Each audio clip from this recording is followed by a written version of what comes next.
एक बार का जिक्र है। भगवान राम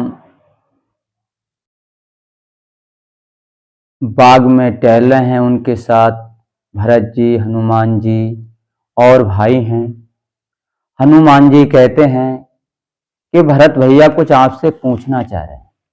भगवान राम ने कहा कि अगर भरत भैया कुछ पूछना चाह रहे हैं तो आप मेरे स्वभाव को जानते हो कि वो जो पूछेंगे वह उन्हें बहुत सही ढंग से मैं बताऊंगा। भरत जी ने पूछा, प्रभु हम ये पूछना चाह रहे हैं आपसे कि हे मेरे दाता, कि हम कौन सा ऐसा कर्म करें जो आपको हम पालें और आपको हम प्रिय लगने लगें। कुछ ऐसा हमें बता दीजिए कि जिससे हम आपको प्रिय लगने लगे। भगवान राम बोले, अरे भरत भैया,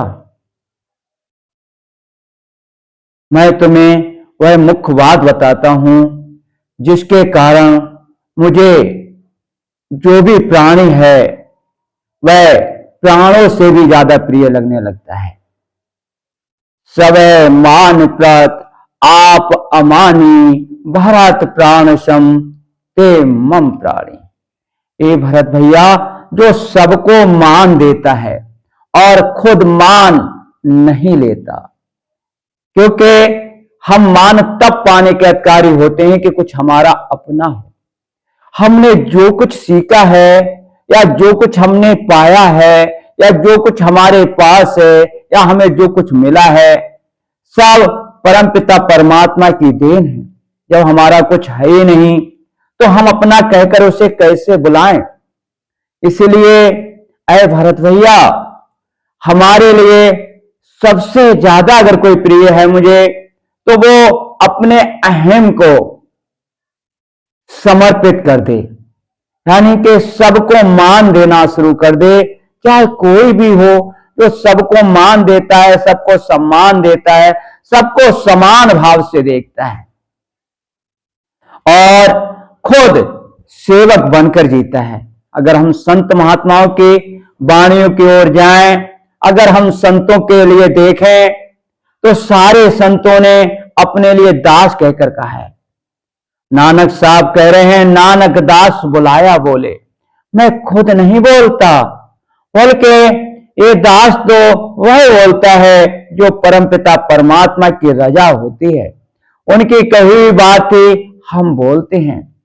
इसलिए उनकी वाणी हमें दर्शाती है कि हमें कितनी नम्रता हो कि जिसके कारण प्रभु हमें प्यारे लगने लगे। अगरचे हम परमपिता परमात्मा से मिलना चाहते हैं तो सब में प्रभु को देखते हुए, सब में प्रभु को जानते हुए, सबकी सेवा करने का भाव हमारे अंदर हो। पर सेवा भाव बहुत कठिन है। आगम निगम प्रसिद्ध पुराना, सेवा धर्म कठिन जग जाना। भरत भैया हमें समझा रहे हैं कि आगम यानी वेद, शास्त्र और जो प्रसिद्धि है, पुराण है, उन सब में सेवा धर्म जो है वो बहुत कठिन है। क्योंकि सेवा वही इंसान कर सकता है जो परम पिता परमात्मा को सब में देखता है। वही वास्तव में असलियत में सेवा कर सकता है। नहीं तो हम छोटे बड़े, अच्छे बुरे देखकर सेवा भाव नहीं कर पाते हैं। परमात्मा की ओर देखें, वो सबका भला करता है, सबको रोजी रोटी देता है। उसके यहां कोई व्यवहार में दखल नहीं होता। चाहे उसे भजन करने वाला हो, विनती करने वाला हो, प्रार्थना करने वाला हो, वह उसको भी रोटी देता है। और चाहे कोई नास्तिक है, परमात्मा को बिल्कुल ना मानने वाला हो, वह उसे भी रोजी रोटी देता है। हम अगर परमात्मा के भक्त हैं तो हमारे लिए भी अंदर से सम होना सीखना चाहिए। व्यवहार तो हम एक जैसा नहीं कर सकते, व्यवहार तो एक जैसा नहीं कर सकते, पर अंदर से सब में प्रभु को देखते हुए बढ़ते हम। गीता में कहावी है भगवान कृष्ण ने, विद्या बिना संपन्ने ब्राह्मणे गवि हस्तनी, सुनी चा ऐप से पाके चा पंडिता शम दर्शना। तो आप हमें समझाने की कोशिश कर रहे हैं अर्जुन, जो इंसान विद्या विनय संपन्न, यानी कि जो ब्राह्मण है, जाति से ब्राह्मण है, पर उसके अंदर जाति की कोई बात नहीं, विद्या होने पर भी वो विद्यापूर्ण है, पर उसके अंदर एक चीज है जो विनय के साथ रहना सीख गया है, वह असलियत में ब्राह्मण है। जो किसी प्रकार की विद्या का जिसे मान नहीं है, किसी प्रकार की विद्या का जिसे अभिमान नहीं है, बल्कि वह विनय के साथ जीता है। और ऐसे ब्राह्मण को देखकर भी, चाहे वह गाय है, चाहे हाथी है, चाहे कुत्ता है, चाहे चंडाल है, ज्ञानी पंडिता शब्द जो आया है यहां पर, वो ज्ञानी महापुरुष के लिए आया है। ऐसा ज्ञानी महापुरुष सब में अंदर से सब कोई एक ही समान देखता है, पर बाहर के बर्ताव में भेद है।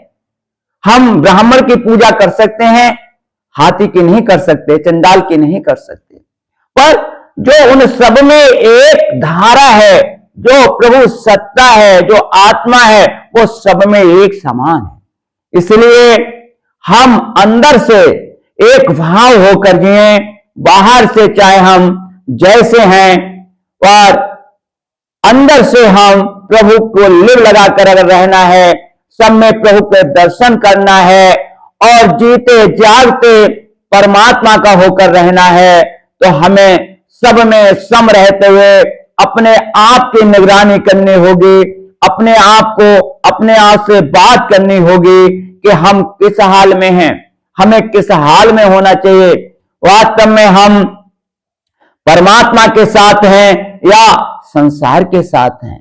अगर कहना चाहे शब्दों में, तो मेरा जो पैर है कि वो कीचड़ में है या कीचड़ से अलग है।